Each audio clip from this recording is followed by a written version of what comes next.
Hey guys, welcome back for another video. We got a good one prepared today. Today we're going to be looking at our best bets for all of our Week 12 college football top 25 matchups. We're going to completely break these games down, try to predict the outcome, who's going to win, lose, what the final score will be. But we'll be looking at the best bets, the money lines, the spreads, the over-unders. Make sure you hit that like button. Make sure you subscribe. If you have any comments about these games or anything else, please drop them below and I will respond. Every week, we go over every single college football game, the top 25 ones, the non-top 25 ones, and we also go over every NFL game as well. If you're a football fan, if you're a sports fan, make sure you like and subscribe to the channel so you can follow along with us. As I mentioned, this is the best bets video. Let's go ahead and get started running through all these games. The very first one we have kicking everything off this Saturday, November 16th at 12 p.m. on the Big Ten Network. Number 2, Ohio State Buckeyes 8-1 versus the 4-5 Northwestern. The Buckeyes are heavy favorites here. 28.5-point favorites. The over-under is 44.5. The Buckeyes have a 95.3% chance to win this game. That is a massive spread for a conference game. But when you actually look at these two teams, you definitely see why. The Buckeyes have the number 3 overall roster. They have the number 2 scoring defense, the number 1 total defense in the entire nation right now. They're going to be led by Will Howard. He's slinging the ball. He's running the ball up and down the field. Northwestern has a lot of issues getting first downs, and they have major issues scoring. The Buckeyes come in, they're averaging 38.6. They're throwing for 277. They're running for 185, and their defense is only giving up 10.7 points per game. They have the number 1 talented defense in the nation. They are loaded. The number 2 defense last season, they brought back 8 starters from that defense, and they added to it through the portal. They're only giving up 95 per game on the ground. Northwestern, they average 19.2. They give up 21.9. So their defense isn't bad considering the fact that they're on the field the entire game, but the Buckeyes are loaded. Howard, Junkins, Henderson were the best 1-2 running back punches in the nation. Smith, Egbuka, too many weapons. They should be able to move the ball at will. You're setting up for the rematch with the Oregon Ducks. Just make sure you get there healthy. There's no reason to run the score up. Once you have the game in hand, second half, pull your starters out. I have the Buckeyes winning this one 41-10, still covering the spread, and we're going with the over. And the next matchup we're looking at 12 p.m. on ABC, the 8-1 number 3 Texas Longhorns. They're starting to rise back up to the top 10. They'll be playing the 5-4 Arkansas Razorbacks. Do not sleep on the Razorbacks here. If you don't think they're good, just ask Tennessee. This is an under-the-radar competitive team. Sam Pittman has a pretty good squad this season, and they are moving the ball with that offense that's being called by Bobby Petrino. But the Longhorns, 13.5-point favorites. The over-under is 57.5. The Longhorns have an 85.7% chance to win this game. Steve Sarkisian has a loaded roster, the number 4 overall roster. They have a top 10 offense. They have a top 10 defense. They're top 10 in sacks, pressures. Quinn Ewers, even with missing a couple games, closing in on 1,800 yards, 19 touchdowns, 6 picks. Green for Arkansas. He can move the ball. He can scramble. He just needs to keep the turnovers down for them to have a shot here. He's closing in on 2,300 yards, 11 touchdowns, 7 picks. The Longhorns average 38.9. They throw for 315. They're running for 164. They're only giving up 12.1 points per game. That's a top 5 defense in the nation right now. Everything is setting up for them to make that SEC championship and potentially make the playoffs and maybe even get the bye week. Right now, Arkansas, they're averaging 33. They're throwing for 310. They're running for 191.2. They're averaging 500 yards of offense. That's why you don't want to sleep on them, but they are giving up 26.3. The Longhorns, Ewers, Wisner, Helm. Bond is this year's worthy. Multiple playmakers, multiple ways they can beat you. For Arkansas, they have Jackson. They have Armstrong. How does Sellers play this game? Can he extend plays with his legs? Does he play a clean turnover game? I have Arkansas being competitive first half, but Texas owns the second half. They win at 37-20. They cover the spread, but we're just barely going with the under. This next one should be a really fun one on Fox at 12 p.m. 4-5 Utah versus number 17 Colorado 7-2. The Buffaloes 11.5-point favorites. The over-under is 45.5, and Colorado has a 75% chance to win this game. Kyle Whittingham, one of the most underappreciated coaches in the nation. They're going to be bringing in a top 20 physical, aggressive defense. They're going to play disciplined. But Cam Rising has had a stranglehold on the scene. The guy's been playing college football for 17, 18 years. He's sat out this season now. He's hurt. He's not going to be playing. Completely set this team back. They've relied on him for too many years now. It's going to be Wilson, Rose. It really doesn't matter who they roll on at the quarterback position. They're having difficulties sustaining drives, getting first downs, punching it in, and too many turnovers on their own side of the field. But that defense will keep them in the game for a certain period of time. Buffalo, Sanders has a great team this season. Shador, Travis Hunter, Horn, Webster, multiple weapons. They definitely love to go vertical, but the big thing is, will Utah's defensive line give them enough time to find those guys deep? Shador Sanders is closing in on 2,900 yards, 24 touchdowns, 6 picks. Utah averages 22.6. They throw for 225. They run for 150, only giving up 17.1. They still have a good defense, even though their offense is really bad. Colorado, they're averaging 32.4. They're throwing for 345. They're running for 78.3. They definitely got to get the run game opened up so they can get some play action, and they're giving up 22.6. One thing Utah does have going for them besides their defense, Bernard can run the ball. He's the X factor. They have Singer, but Colorado just has too many weapons. They love the close game. They've won the close game this season. I have them winning it in the fourth quarter when it's going to matter the most. They're going to hit those deep vertical shots. I have Colorado winning this one 28-20. I'm going with the plus 11.5, but we're also going to go with the over. Our next matchup is a matchup of the 7-2 ACC teams at 12 p.m. on ESPN. Number 20, Clemson, 7-2, versus Pitt, who comes in at 7-2. If they win this one, they'll find themselves back in the top 25. Right now, Clemson's a 10-point favorite. The over-under is 53.5. Clemson has a 69.2% chance to win this game. This game's going to be close. Pitt can move the ball. Year 2 under Riley, the Clemson offense does look a lot better, but Dabo has to find some playmakers in the portal to help him in the vertical passing game. They still have Klubnik, Maffa, Williams. They're still playmakers there, but Pitt in this new scheme with Pat Narduzzi, they are moving the ball. Holstein's transferred over, having a great season, closing in on 2,200 yards, 17 touchdowns, 6 picks. Klubnik's closing in on 2,300 yards, 24 touchdowns, 4 picks. Clemson, they average 37.7. They're throwing for 283. They're running for 199. Very balanced. They're giving up 23.1 points a game. That defense is a lot better than that. They've just been giving up a lot of points this season. Pitt, they're averaging 36.7. They can score on anyone in the ACC. Throwing for 292, running for 151, giving up 25.1. They have Reed. They have Mumfield. They're going to be able to keep this game close. They can make it competitive. They're home. They have the offense, but Clemson ultimately wins it. But this is a 50-50 one, but they win it 32-7, going with the plus 10 here and going with the over.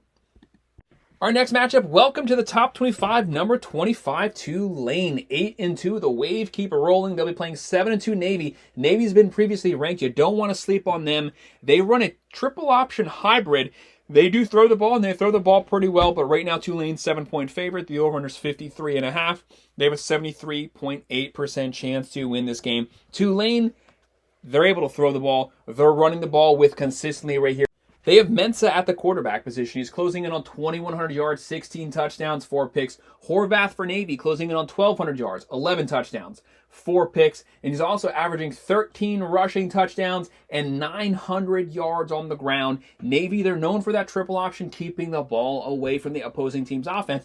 But they are throwing the ball this season. But Tulane is really, really balanced. So they're averaging 41 points a game, throwing for 224, running for 228, giving up 18.7 points a game. This is one of those under-the-radar group of 5 teams. They've been really good for the last 2 to 3 seasons. They have continued to perform this season. Navy, they're averaging 35.7, throwing for 141, running for 259. They have a top 10 rushing team in the nation. If they run the ball consistently, they'll be able to keep the ball away from Tulane's offense, and they're giving up 22.2. But Tulane has some playmakers. Mensa, Hughes closing in on 1,300 yards on the ground. Williams, multiple ways they can beat you. I can see a path where Navy gets the upset, but I have Tulane pulling off one, owning the third and fourth quarter. They win it 34-24. They cover the spread, and we're going with the over.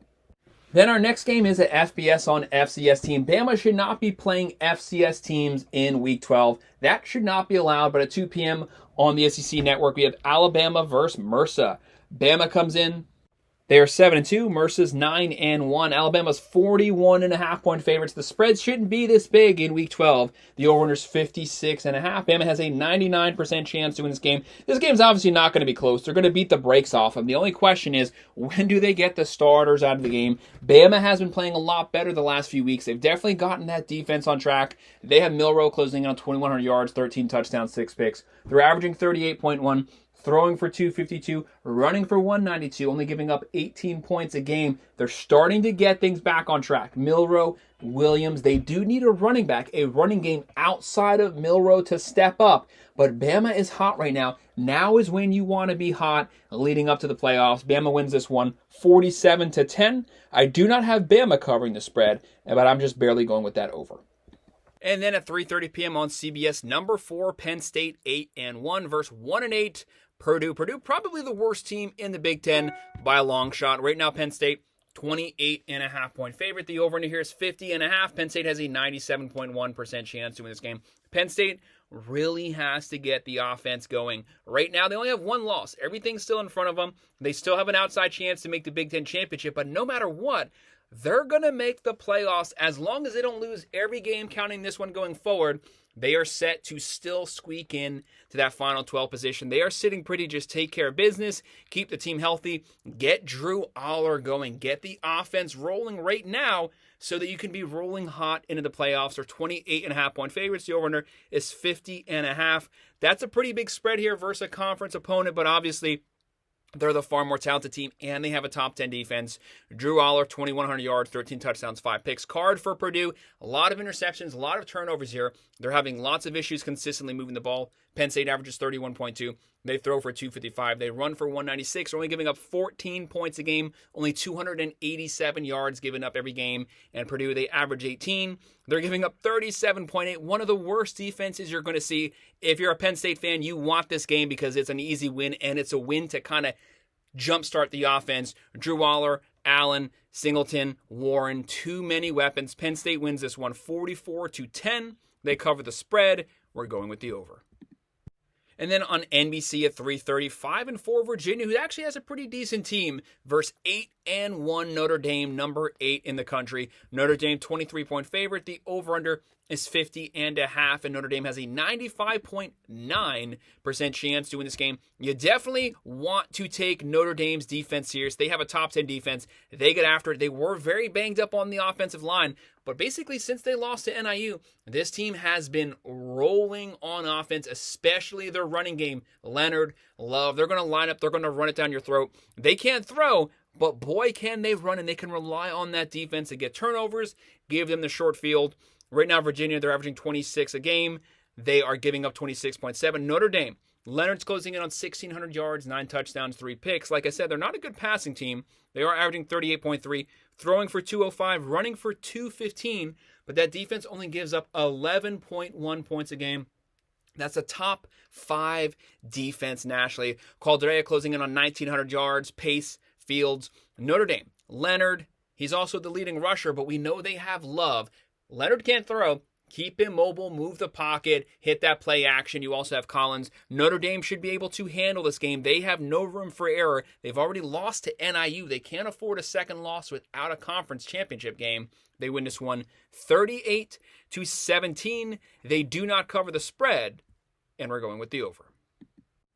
And then the next matchup we're looking at on ESPN at 3:30, we have 5-4 Boston College versus number 14 SMU 8-1. They are the next highest ranked team behind Miami in the ACC conference, setting up for that potential showdown with the Hurricanes. And their heavy favorites here, they're 19.5-point favorites. The over-under is 53.5. SMU has a 87% chance to win this game. This team came out of nowhere for a lot of people, but I said preseason, SMU should have been ranked top 25 preseason. No matter what, they still got there at some point. They are moving the ball. Jennings took over for Stone. No looking back. The guy can throw. The guy can run. And they're also playing really good defense. Jennings having a field day pushing the ball down the field. He's closing in on 2,000 yards, 12 touchdowns, 5 picks. Boston College under Bill O'Brien, they have a lot of quarterback issues. Their quarterback, Castellanos, is now going in the transfer portal. That's a massive loss for them. They have to replace a lot of pieces. They're averaging 27.6 a game. They're giving up 23 a game. But SMU, a top 15 offense, they average 40.1. They throw for 257. They run for 197. They're only giving up 21.8 points per game. Boston College loves to run the ball. They want to establish the line of scrimmage. SMU only gives up 90 yards per game on the ground. It's going to be very hard to run on the Mustangs here. They have Jennings. They have Brashard Smith, the transfer from Miami. They have Maryland. They can beat you throwing, running the ball. Jennings also runs, and when he runs with a lot of purpose, scrambles for first downs. They can throw it. SMU wins this game 40-20. They cover that massive spread, and I'm going with the over. And this next game should not theoretically be close at all on the ACC network at 3:30 p.m. Number 19, Louisville, 6-3, coming off the bye, versus 2-7, Stanford, also coming off the bye. Who's the more rested? Who is able to prepare the best? It should be Louisville. Louisville comes in 20.5-point favorites. The over-under is 57.5. They have a 91.2% chance to win this game. This is a very talented Louisville team. 3 of their losses here are all versus top 15 teams. I think they lost to SMU, Miami, Notre Dame. Those are all really good losses. Very talented team under Jeff Brom. Jeff Brom knows how to work the portal, but he knows how to coach to his players' strengths. He's going to find his playmakers in space, feed them the ball. Right now, they have a top 30 offense. They have a top 40 defense. Show having a great season, closing in on 2,600 yards, 20 touchdowns, 5 picks. Stanford cannot stop turning the ball over. Louisville, they're averaging 36.2. Throwing for 299, running for 163, and that defense is giving up 24.2 points a game. This team is built to get into shootouts. Stanford just doesn't have the firepower. They're only averaging 20.4 points a game, and yet they give up almost double that, 34.6. Louisville's going to love that, keep that offense rolling, and Stanford gives up 280 through the air and 145 on the ground. Louisville should be able to move the ball at will. Show Brown, a great true freshman running back. The guy's running all over everyone, closing on 900 yards. Brooks, the transfer from Alabama, closing in on 900 yards, receiving too many playmakers. Louisville wins at 44-17. They cover the spread. We're going with the over. Our next matchup is 2 teams that really need a win badly at 3:30 p.m. on ABC. Number 22, LSU, 6-3. Coming off that loss here, if they lose this game, they're going to drop out of the top 25. Brian Kelly cannot afford that in year 3. They'll be playing Florida, who comes in at 4-5. Obviously, Napier, he's supposedly not on the hot seat anymore, but he probably should be. The most difficult college football schedule I've seen in my life. But yeah, they had a couple close losses, but this team is probably going to get blown out every game from this point going forward. They lost Mertz, they lost Lagway, they were down to Warner, but DJ Lagway might be back this game. That could potentially provide a spark that the Gators need. But LSU, 4.5-point favorite. The over-under here is 54.5. And they also have a 57.3% chance to win this game. Nussmeier closing in on 2,900 yards passing, 21 touchdowns, 11 picks. If Lagway plays, the guy can throw, he can scramble. Is he healthy? What version of Lagway will he get? Will he be limited? Right now, LSU's, they average 30.6 per game. They throw for 329. They run for 114. They give up 24.9 on defense. Much better under Blake Baker, but they still have a lot of improvement to be made on that defensive side. Florida's averaging 28.1. Throwing for 242, running for 151. They give up 27.6 points a game. One of the worst defenses in the SEC. LSU is going to be pushing them. They need this win. They need to get things back on track. I have LSU cruising to the victory here, winning this one 33-20. I have them covering the spread, but we're just barely going with the under. And then our next matchup on the SEC Network at 4:15, we have a top 25 on top 25 matchup. Number 23, Missouri, 7-2, coming off of that win versus the Sooners. We did pick them to upset the Sooners. They'll be playing 21, South Carolina, coming in at 6-3. South Carolina is a big favorite here, 12-point favorite. Over-under is 44.5. They have a 69.5% chance to win this game. South Carolina is just 1 or 2 plays from only having 1 loss and potentially being in the playoff running right now. Missouri, the big question is, are we going to see Brady Cook at the quarterback position? He's the veteran quarterback, could completely change the outcome to this game. He's closing in on 1,600 yards, 7 touchdowns, 1 picks, but he might still be banged up. And for South Carolina, they have Sellers closing in on 1,500 yards, 9 touchdowns, 4 picks. For Mizzou, they're averaging 28 a game, throwing for 229, running for 168, giving up 18.4 points per game. They have a top 25 defense. They can get after it, but South Carolina is very well-rounded. They're averaging 30.2, throwing for 224, running for 181, and they're only giving up 17.6 points a game. They have the even better defense with the more difficult schedule. They've played a lot of the big teams, and they played them really close, and they've upset some of them. Shane Beamer loves upsetting people. That's what the Gamecocks live on. Right now for Mizzou, a lot of good veteran players. Noel, Weiss Jr., Burden, who's going to be a top 10 pick. And for South Carolina, Sanders, Simon. Look for Sellers to be mobile, running for first downs. I have the Gamecocks winning this one, 28-20. Mizzou's defense should keep it close, but South Carolina wins it. They do not cover the spread, so we're going with the plus 12, but also with the over.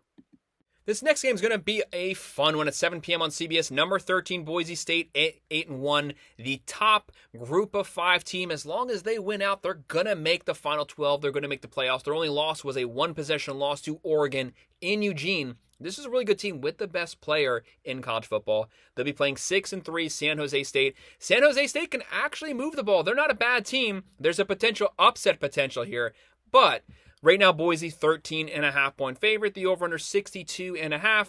And Boise, they come in here, 83.3% chance to win this game. Not just do they have Genchi at the running back position. I have yet to believe anyone can stop him from running for 200 yards. Matson's also having a really good season at the quarterback position. Their running game opens up the play action, makes the quarterback better, but he can also scramble. He's closing in on 2,000 yards, 18 touchdowns, 3 picks. Brown for San Jose, closing in on 1,700 yards, 16 touchdowns, 5 picks. Boise, they have a top 10 offense, they're averaging 43.8. They throw for 231. They run for 269 yards a game. This is an elite, extremely balanced offense. They're going to run it down your throat. They're going to suck up clock. Their defense is giving up 25.1 points a game. San Jose State, they average 28.8. Very successful passing team, throwing for 342 per game, and their defense is giving up 24.1. If San Jose can consistently move the ball, Boise State's weakness is their secondary. They could have an outside shot here, but Boise State, with Gentry, they should be able to control that time of possession. I have Boise winning this one, 38-23. Game being close first half. Boise blows them out second half. So that would be Boise covering the spread, but just slightly coming in with the under. And then a Big 12 on Big 12 at 7 p.m. on ESPN. Arizona State 7-2. If they win this game, they will find themselves in the top 25. Dillingham's team, very talented, very under the radar this season. Do not underestimate them. They'll be playing number 16, Kansas State, 7-2. Kansas State right now, everything is still in front of you. If you win out, there's a high likelihood that you could find yourself in the Big 12 championship with that shot to make it into the playoffs. Kansas State, 8.5-point favorite. The over-under here is 50.5. Kansas State has a 74.4% chance to win this game. The big question for Arizona State, is Scadaboo going to be playing at the running back position? The guy's a great running back, having a solid season. Levitt also having a solid season, closing on 1,700 yards, 14 touchdowns, 4 picks. Avery Johnson for Kansas State, the highest recruited football player in Kansas State history, having a really good season, and that's not even counting his mobility factor. The guy can run great, but passing is closing on 1,900 yards, 17 touchdowns, 7 picks. Arizona State averages 31.6. They throw for 214. They run for 198, and they give up 23.8 points a game. For Kansas State, they're averaging 31.2, throwing for 223, running for 208, giving up 21.7 points a game. Their weakness is their secondary. Can the Sun Devils find some open targets? But it's really hard to run on Kansas State. They only give up 99 yards on the ground. Scadaboo has over 1,000 yards rushing. Like I said, the big question is he going to play this game? If he plays this game, that's a difference maker. It's strength on strength. Sun Devils rushing game versus Kansas State's rush defense. But Kansas State does have Giddens, a top 5 running back. He has 1,000 yards rushing. They have Brown at wide receiver. He's a deep threat potential every single time. I have Kansas State winning a close one here, 28-24. I'm going with the plus 8.5, and we're going with the over. And then at 7:30 p.m. on NBC, number 1 Oregon Ducks, 10-0 undefeated, versus 5-4 Wisconsin. The Ducks 14-point favorites. The over-under is 51.5. The Ducks have a 57.7% chance to win this game. Look, just get to the Big Ten championship. Don't lose these games. Win out. Don't try to run the score up. You're already number 1. There's nowhere else for you to go. Just get to the Big Ten championship game healthy. You beat the Buckeyes once. It's hard to beat a good team twice, so you need to make sure you have everyone there. The Ducks are loaded. A top 10 overall roster. They have Dylan Gabriel closing in on 2,900 yards, 22 touchdowns, 5 picks. I think his completion percentage is like 75 or 76%. And for Wisconsin, they're banged up. Balak has been filling in, closing in on 1,500 yards. The Ducks, they can throw, they can run. They're averaging 35.7, throwing for 296, running for 169. That defense giving up only 16 points a game. Elite top 15 defense. This team was built in the trenches by Lanning. Wisconsin averages 25.1. They're giving up 21.4. For the team under Fickell, Phil Longo's gone back to the Wisconsin way, running the ball downhill. They are running for 174, throwing for 210, but Oregon has so many playmakers, especially if Tez Johnson's fully healthy. They have Stewart, James, Gabriel. The Ducks run the score up first half, let off second half, get the starters out. They win at 35-17, but they still cover the spread, and we're just barely going with the over. The game of the weekend, 7:30 p.m. on ABC. Number 7 Tennessee 8-1 versus number 12 Georgia 7-2. If Georgia drops this one, they're out of the playoff running. Crazy stuff, but not surprising because their offense has been playing really bad. But Georgia is an 11-point favorite. The over-under here is 48.5. The Bulldogs have a 61.7% chance to win this game. Coming off of getting curb stomped by Ole Miss. I did call Ole Miss to win that game this past weekend. They definitely won it. Tennessee has a great defense. The big question is Nico going to be playing at the quarterback position? That's a massive question mark here. As of right now, he's playing. But that has yet to be seen if he's actually going to suit up on the field. He's had a lot of issues in SEC play, has looked better the last 2 games, but when he gets hurried, he tends to overthrow wide open receivers, but he's closing on 1,900 yards, 11 touchdowns, 4 picks. Carson Beck just having an awful season. Let's call it what it is. Closing in on 2,500 yards, 17 touchdowns, 12 picks. Since his 2 best targets from last season are now in the NFL, you've definitely seen him take a couple steps backwards. A lot of interceptions. That's not even counting the amount of fumbles this guy has. Tennessee, they're averaging 37.6, throwing for 245, running for 235. Very balanced, giving up 12.6 points a game. Top 10 in quarterback pressures, top 10 in quarterback hurries. Josh Heupel has a great squad here. They can throw, they can run, and they have a top 10 defense, a top 5 defense statistically. Georgia, they're averaging 30.6, probably the lowest that's been in years.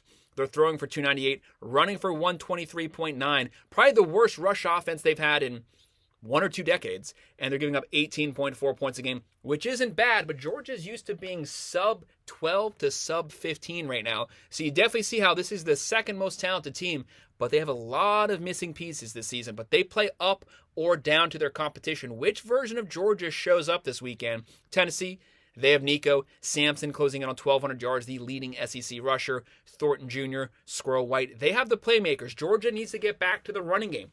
Get that offensive line to get some push. Run downhill, play a little better defense, keep the turnovers down. It's easier said than done. I hate to do this back-to-back weeks, but I have Tennessee upsetting Georgia. I have Georgia going down, losing this one 27-20, so I'm going with the plus 11, and we're going with the under. But this is one I'm going to avoid personally because it's almost a 50-50 because we don't know which Georgia Bulldogs team shows up. And then the next matchup we're looking at on the SEC Network at 7:45, number 15 Texas A&M 7-2 hosting 2-7 New Mexico. The Aggies massive favorites here, 39-point favorites. The over-under is 54.5. They have a 99% chance to win this game. This game is so lopsided, but can they win by almost 40 in this game? They did lose their leading rusher, Moss, for the season. That's a massive loss. He was a physical runner. But still, this is an extremely talented top 10 team who's playing like Mike Elko wants them to. Physical defense, special teams, running the ball downhill. For New Mexico, they're averaging 20.6. They're giving up 37.1. That's why the spread is so lopsided here.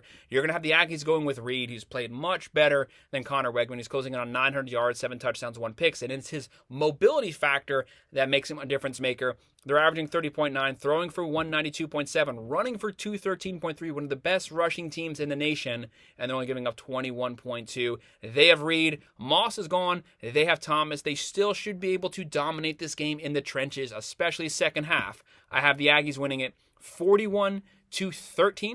That would not be covering the spread, so I'm going with the plus 39, and I'm just barely slightly going with the under.